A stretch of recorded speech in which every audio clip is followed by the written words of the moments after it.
자, 개혁신당 빅텐트라는 이름으로 굉장히 야심차게 출범을 했죠. 그러나 시간이 지금 열흘 정도 흐른 이 상황에서 여러 가지 뭔가 잡음 그리고 잡음 이상의 내용까지 가는 모습입니다. 오늘도 그런 모습이 나타났는데요. 자, 지금부터 조응천 개혁신당 최고위원과 함께 지금 당의 상황 그리고 앞으로 총선에 대해서 어떻게 가야 되는지 이런 거 업무적으로 좀 짚어보도록 하겠습니다. 자, 조응천 최고위원 나와 계십니다. 안녕하십니까? 네, 안녕하세요. 또 마침 오늘 인터뷰가 잡혔는데 당 상황이 좀 심상 여의치는 않아요. 그래서 좀 질문을 좀 드려봐야겠는데 우선 오늘 오전에 개혁신당 최고위원 회의가 열렸어요. 그리고 그 안에서 여러 가지 결정도 있었고 논의도 있었는데 회의가 끝난 뒤 좀 보도 따르면은요. 조응천 최고위원께서 약간 한탄하시면서 못 해먹겠다. 약간 이런 얘기를 하셨다는 보도가 나왔는데 기억 안 나요. 기억이 안 나십니까? 그럼 무의식 중에 나온 걸까요? 뭐 아마 회의장 나가면서 예. 저 혼자 뭐 그렇게 얘기를 아마도 했다고 보도가 되고 있어요, 지금. 그랬으니까 그런 보도가 나오겠죠. 근데 이제 오늘 당 상황에 대해서 그래도 약간 여러 가지 언짢은 모습도 좀 보셨을 것 같고 한탄을 하신 것 같은데 왜 지금 이런 상황이 된 겁니까, 지금요? 설 연휴 첫날 예. 전격적으로 빅텐트가 성사됐다는 발표가 나왔죠. 예. 그때 다들 깜짝 놀랐습니다. 그렇습니다. 못할 줄 알았. 예. 굉장히 전격적인 통합 발표였습니다. 그리고 설 연휴가 끝나고 일상으로 돌아간 게 지난주 화요일입니다. 화요일 이후에 일주일 동안 사실 이 빅텐트 개혁신당에서 뭐 제대로 된 뭐 정책이나 인선이나 뭐 비전과 가치 같은 걸 발표를 제 기억으로는 한 게 아무것도 없어요. 그렇습니다. 안 네. 나왔습니다. 그렇습니다. 예. 그러니까 그건 조금 비틀어서 얘기를 하면은 예. 통합 발표가 좀 굉장히 빨랐다, 서둘러졌다. 완전하지 않은 상태에서 먼저 통합 발표가 됐다 이렇게 봐야 되는 겁니까? 설 연휴 시작 전에 예. 일단 통합 발표가 나가야 된다라는 그런 생각에서 5개항을 합의를 했었는데 예. 많은 분들이 얘기하시지만 이 뿌리가 좀 다른 이질적인 조직 그렇습니다. 이게 화학적으로 잘 결합이 되겠냐 그런 걱정도 많이 하셨잖아요. 예. 어쨌거나 빅텐트 발표는 했고 그러면 이제 내부 통합을 해야 되잖아요. 예. 거기 뭐 당헌 당규도 있겠고 조직도 있겠고 뭐 정강 정책도 있겠고 당원도 있겠고 여러 가지 그 남녀가 만나서 결혼을 함에 있어서도 혼수 때문에 틀어지고 하는 경우도 있지 않습니까? 예. 하물며 4개 정파가 예. 만나가지고 빅텐트를 이루는데 그 오죽 많겠습니까 그게? 그러니까 그런데 어떻게 일을 하다 보니까 예. 저희가 좀 선거에 대비해가지고 뭐 정책도 내고 인선도 하고 뭐 저기 제대로 굴러가네 라고 하는 걸 보여드려야 되는데 그걸 제대로 못했습니다. 그래서 오히려 통합으로 인한 시너지가 여론조사상 별로 나오지가 않았죠. 예. 정체가 됐죠. 4% 그렇습니다. 나왔나요? 뭐 그랬죠. 뭐 낮은 건 4%, 높은 것도 6%대 정도였어요. 네. 그러니까 이제 저희는 좀 초조한 겁니다. 특히 저처럼 지역구를 정하고 실제로 예. 일주일 동안 예비 후보로 뛰는 사람들 도대체 뭐 하는 거냐 니네들 뭐 제대로 굴러가는 거냐. 근데 당에서는 후방에서 지원 사격이 지금 전혀 없는 거죠. 예. 그러니까 선거 체제가 아직 제대로 안 돼 있는 겁니다. 그러니까 빨리 선거 체제로 가야 되는 거죠. 지금 전시입니다. 전시. 예. 평시가 아니고요. 예. 그래서 뭐 평시처럼 도지사 임명하고 시장 임명하고 구청장 임명하고 이렇게 할 게 아니고 지금은 이 전시 조직을 먼저 다 꾸려야 되는데 예. 이게 너무 이 평시처럼 굴러가니까 이거 빨리 가야 된다. 그럼 이런 얘기죠. 평시처럼 굴러가는 상황이 됐는데 사실은 조응천 최고위원이나 이준석 대표의 경우는 이건 평시 갖고 안 된다. 전시처럼 가야 된다. 이런 입장인 반면에 이낙연 대표나 그 일부 측근들은 약간 다른 생각을 갖고 있다. 이 뜻입니까? 그러면? 절차를 다 밟아서 해야 된다는 건데 사실 지난주에 예. 화요일 수요일 이틀간 최고위를 했었죠. 예. 거기서 결론을 낸 게 거의 없습니다. 갑론을박만 했죠. 그래서 이건 생산성이 너무 낮다. 예. 이래가지고는 전쟁을 제대로 칠 수가 없다. 지금 오늘이 D-51 51입니다. 예. 내일이면 50입니다. 예. 그리고 후보자 등록일을 감안하면 한 달 남았습니다. 예. 후보자 등록하면 그때부터는 각자 그냥 뛰는 거죠. 그러면 당에서 제대로 꾸리고 지원하고 발표하고 그 당의 기초 체력을 올릴 수 있는 기간이 한 달밖에 안 남았어요. 예.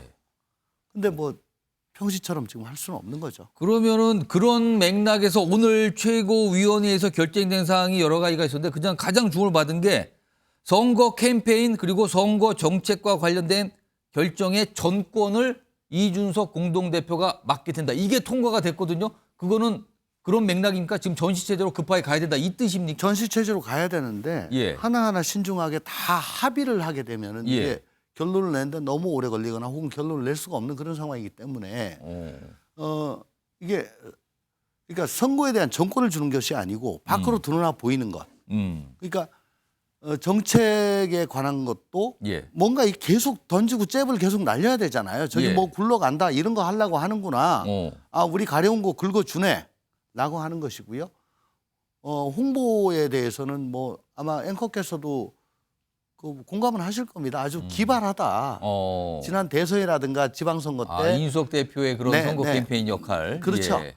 그거는 아무래도 젊은 대표로서 당 대표로서 예. 그 노쇠한 국민의힘을 아주 굉장히 깜짝 변신을 시켜서 예. 대선 지선을 승리하게 하는데 큰 역할을 했다고 다들 공인을 하는 거잖아요. 예. 그러니까 이게 뭐 누구를 어디다 배치하고 뭐 이런 문제가 아니고 어쨌든 지금 저희 지지율이 단순 합산도 안 되는 지금 상황이기 때문에 예. 2월 말까지는 어느 정도 의미 있는 예를 들어 뭐 8% 정도 뭐 10% 가까이 예. 정도 나와줘야 되고 2월 중순 정도에 2월 초순에 한 10% 이상은 나와줘야 되고 예. 또 후보자 등록할 때는 한 15%는 나와줘야 되기 때문에 예. 그래야 지역구에 나 개혁신당 달고 나갈래 라고 하는 분들이 몰릴 거 아닙니까? 예. 그리고 그 정도 기초 체력이 돼야지 정당 비례 득표도 의미 있는 숫자가 될 거 아니겠습니까? 예. 한 20% 예. 정도. 그러니까 개혁신당이 저게 이제 눈덩이가 커졌구나, 굴러가는구나. 예. 라는 모양새를 빨리 갖춰야 된다. 이제는 더 이상 여유가 없다. 이런 취지입니다. 근데 오늘 결정을 놓고 이낙연 대표 측 새로운 미래입니다. 새로운 미래가 공식적으로 입장을 냈는데 새로운 미래라는 이름으로 이준석 사당화가 되고 있다라는 비판 그리고 총괄 선대위원장은 이낙연 대표가 맡기라는데 이게 무슨 결정이냐는 반발을 하고 있거든요.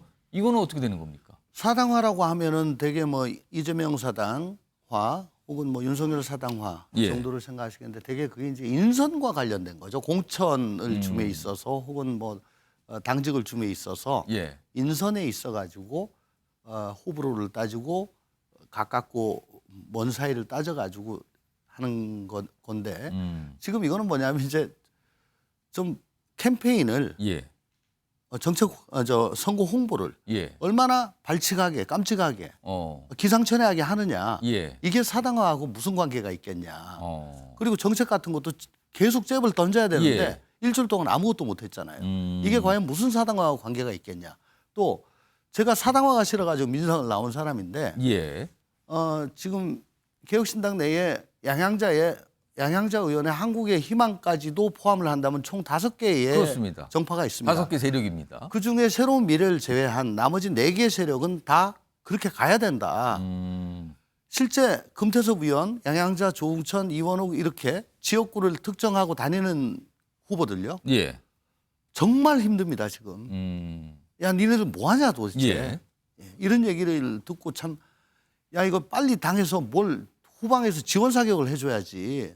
보급 전혀 없이 예. 개인기로만 이거 어떻게 뚫느냐. 아니 하물며 지역의 현역 국회의원인 저도 제가 그래도 사정이 제일 난 편이에요. 근데 니네 당 왜 그러냐는 얘기 많이 듣는데요. 그렇다면 지금 이 5개 정파 중에 4개 정파가 찬성을 하고 오늘 그렇게 결정이 된 건데 네. 지금 새로운 미래 그러니까 간단하게 말씀드리면은 이낙연 공동대표 측이에요. 여기는 강하게 반발한다는 뜻은 이낙연 대표 측에서는 지금 상황에 대해서 제대로 파악이나 대응을 못 하고 있다 이렇게 보시는 그럼에도 겁니까? 불구하고 어쨌든 통합할 때 통합선대위원장을 이낙연 대표로 하기로 했잖냐. 그렇습니다. 예. 그러면 이것도 다 선거에 관한 것이기 때문에 예. 이 정권은 이낙연 대표한테 있다.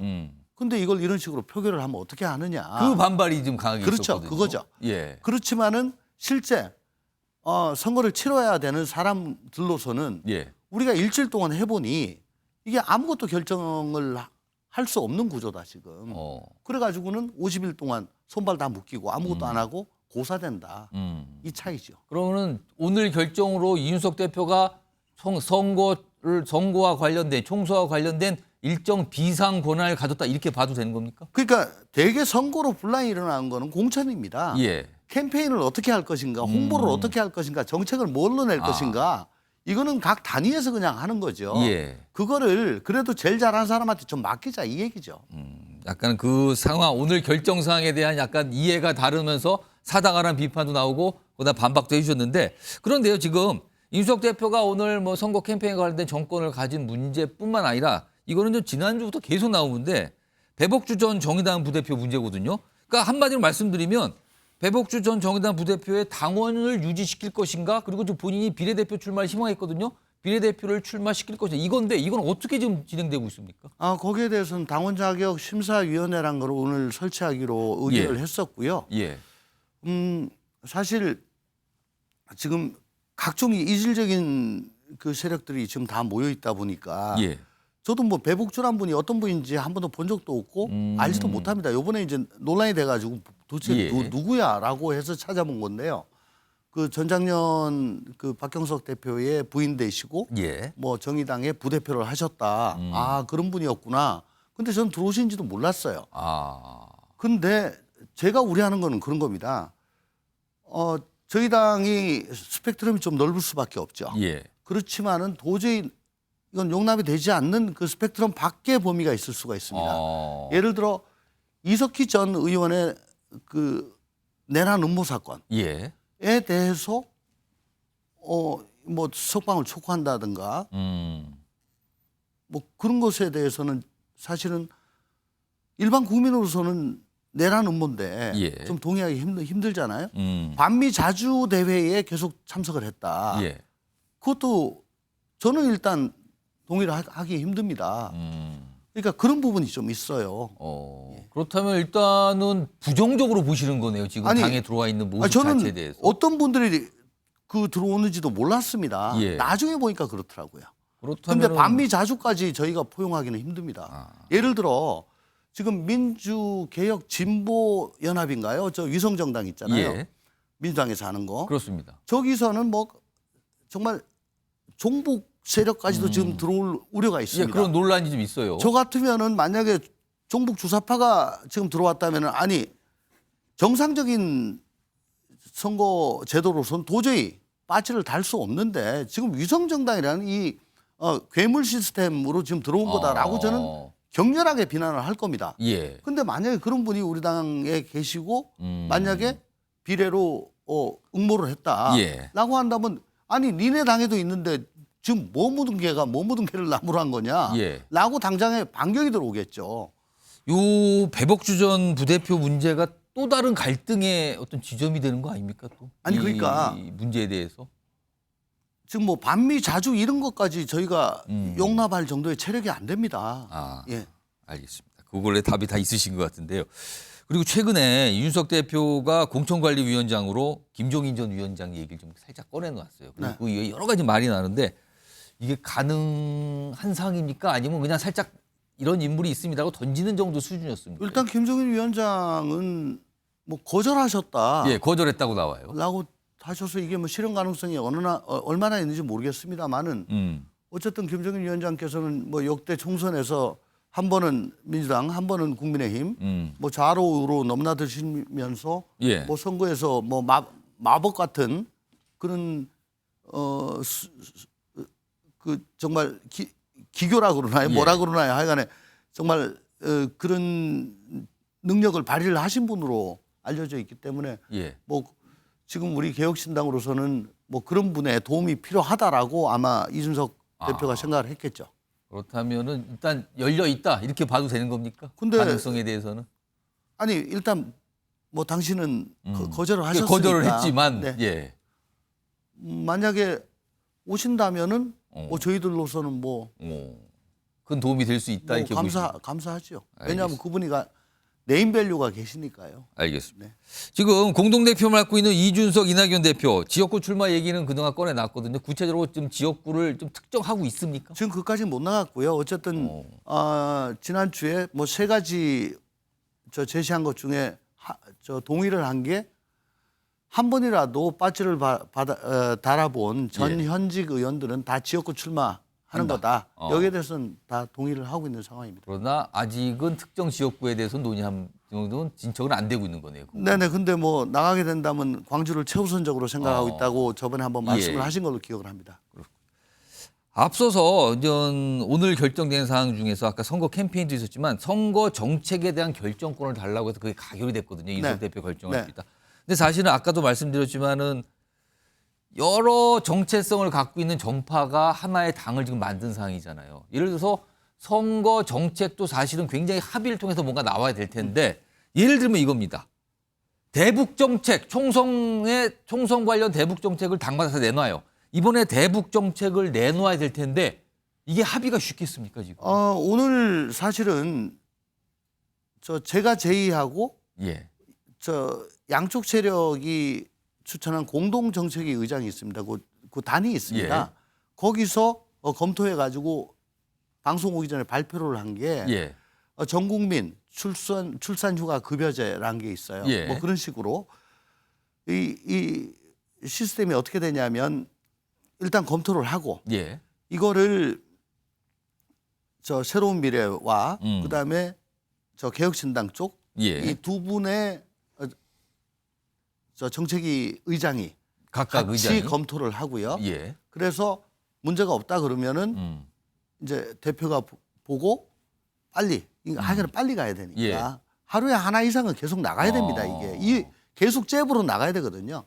근데 제가 그런 당부를 했습니다. 혹시 논란이 될 만한 거, 분란이 될 만한 게 있다면은 두 분 정책위 의장님께서 예. 그거는 하루 정도 그 다음 날 최고위에 보고를 해주시라. 논의를 거쳐야 된다. 예. 그래서 그렇게 하기로 했습니다. 사실은 복지 정책, 사회 정책 같은 거는 합의가 쉬울 수 있지만 사실 대북 정책은 그동안 우리가 여야 사이가 완전히 첨예한 시각이 완전히 다른 정책이었잖아요. 아니 근데 거기에 대해서도 어느 정도 지금 뭐 차이가 그렇게 많지는 않은데요. 어쨌든 그런 식으로 해서 두 분이서 합의를 하고 예. 또 좀 이거는 분란의 소지가 있다 하는 거는 최고위에서 바로 잡기로 그렇게 했습니다. 지금 지역구, 그러니까 한 번이라도 국회의원 경험이 있으신 분은 지역구 출마하는 게 원칙이라고 지금 말씀하셨잖아요. 개혁신당 내에서. 네. 그래서 지금 지역구 출마 선언도 하셨는데 네. 유권자분들 만나보면 개혁신당에 대해서 뭐라고 말씀들 하십니까? 저야 뭐 8년 내내 그냥 쓴소리만 하고 다녀가지고 예. 언제부턴가 괜찮어? 공천 받을 수 있어? 계속 그 걱정 하시다가 이제 결국은 나갔네. 민주당에 계실 때는 그 걱정들을 하셨다는 거잖아요. 나갔네. 힘들지. 예. 아이고야 어떡하니. 이제 뭐 그런 얘기예요. 그러면 도와주십시오. 도와주시면서 합니다. 그러고 있는데 다만 야 그거 좀 잘해라 당. 잘해라. 좀 잘해라. 알겠어. 아까 잠깐 말씀하신 지지율 최근에 개혁신당의 그 정당 지지율이 나왔거든요. 낮게 나온 거는 한 4%, 그다음에 뭐 보통권 한 6% 정도요. 머물러 있는데 나왔습니다. 네. 지금 보면은 지금 거대 여당도 싫고 거대 야당도 싫다는 분들이 많이 계세요. 그렇지만 그렇죠. 그 표가 오롯이 개혁신당으로 가지 못하고 있는 상황이거든요. 그렇습니다. 네. 그렇다면 망설이는 그런 분들께 뭐라고 말씀을 좀 하실까요? 어쨌거나 간에 과연 저 당이 예. 이 눈사람을 만들어야 되는데 눈뭉치예요 아직. 그러니까 굴리는 과정에서 이게 뭐 깨질 수도 있고 예. 잘 안 붙을 수도 있고. 그러니까 또 눈사람을 밑에 몸체가 있고 머리가 있는데 올려놓는데 깨지지 않을까 하는 걱정도 있고 많으실 건데 예. 단단하게 눈 잘 만들어 보겠습니다. 그게 바로 지지율이거든요. 예. 그 지지율을 높이는 그 눈이 바로 정책이고 인선이고 공천이고 그런 거잖아요. 예. 그걸 빨리빨리 해야 눈이 커집니다. 예. 그 작업을 빨리 하겠습니다. 잘하겠습니다. 요거 마지막으로 제가 질문 한 2개 남았는데 속도 내보겠습니다. 제가 네. 한 30여 초만 네. 발언길 드릴게요. 네. 오늘 이준석 대표가 사실은 선거 캠페인, 선거 정책에 대한 결정권, 정권을 받았어요. 통과가 됐습니다. 근데 일각에서는 그걸 보고 이거 향후에 비례대표 배정과 관련해서 뭔가 선점하기 위한 정권을 받은 거 아니냐라는 시각까지 나왔습니다, 오늘. 아니요, 이건 어떻게 보십니까? 이건 홍보하고 정책입니다. 상관이 없습니까? 상관이 없습니다. 네. 상관이 없습니까? 홍보 정책입니다. 알겠습니다. 그럼 마지막 질문 하나 드릴게요. 사실 얼마 전까지는 정권 심판론 여론이 높았어요. 네. 근데 최근에 들어서 정권 안정론, 그러니까 여당을 약간 지지하겠다라는 그런 의견이 높아지고 있거든요. 네. 이건 왜 이런 현상이 나타났다고 보십니까? 거대 양당이 지금 비춰지는 모습이 예. 민주당은 점점 이재명 사당화가 진행되는 것 같죠. 짙어지는 것 같죠. 오늘 김영주 부의장도 또 탈당하시고. 탈당선을 했어요, 오늘. 어쨌든 문명 충돌이라고 그러죠. 비명계 현역은 제외하고 여론조사 돌리고 또 밀실 예. 모임이 있고 뭐 친명 형제, 비명 예. 행사. 이게 오늘 본회의장에서 우리 동료 의원들 만나 뵈니까 예. 사실 걱정이 지금 굉장히 많으십니다. 아. 근데 국민의힘 저 보나마나 용산에서 찍어 누르기 할 거 아니냐, 윤심 공천할 거 아니냐 이렇게 생각을 했었는데 우리 누굽니까 김경률 비대위원장이 불출마 선언한 이후로 김경률 비대위원. 예, 고개 물꼬를 텄고 그다음에 김무성, 김성태 이런 굵직굵직하신 분들이 또 뭐 불출마하거나 수용하거나 수용하고. 그런 모습이었어요. 그렇습니다. 거기다가 대통령의 40년 지기인 석동현 변호사. 석동현 예. 그 민주평통 사무처장 예. 그분이 컷오프 되는 걸 보고 야 이거 용산이 안 하나? 안 하나? 약간 까진 갔어요. 대비된다는 모습이네요, 네. 지금요. 괄목 상대할 만 하나 이 정도까지는 갔으니까 예. 이게 대비가 확 되어 보이죠. 그러면 이때를 우리가 이제 쫙 가야 치고 가야 된다는데. 되는데 예. 그래서 그거 하기 위해 가지고 오늘 이렇게 몽골 지금은 대평야에서 대회전을 해서는 할 수가 없습니다. 몽골 기병으로 가야죠. 방법이 없습니다. 그러니까 오늘이 몽골 기병으로 가기 위한 어떤 결정을 한 거다. 이런 설명을 좀 아까부터 계속 해주셨어요. 알겠습니다. 그렇습니다. 자, 시간이 벌써 훌쩍 지났네요. 오늘 말씀 여기까지 듣도록 하죠. 지금까지 조응천 개혁신당 최고위원이었습니다. 고맙습니다. 감사합니다. 네.